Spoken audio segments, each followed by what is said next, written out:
Akala ko matigas na yung skate drive na ginawa natin nung nakaraan. Meron pa palang mas matigas. Ngayon, hindi umubra yung prosesong ginawa natin kagaya doon sa skate drive. Kaya sabi ko nga doon sa may-ari, boss, talagang di kaya. Mababaak yung mags mo. Pero napaisip ako, sabi ko baka may paraan pa para hindi mabasag yung mags. Subukan nating butasan dito sa gilid ng mags, sa pagitan ng axle at saka ng mags. Yung pagkatapos kong butasan, ininitan ko na din siya ng acetylene. Pinagalang ko para lumuwag talaga siya.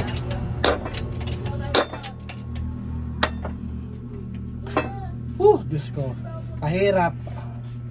Grabe, katigas.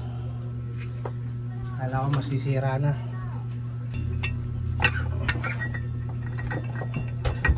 Katigas.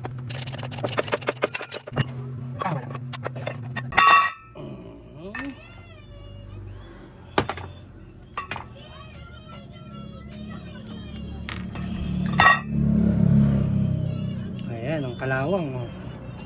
Talagang kapit na kapit. Pwede pa sa pwede.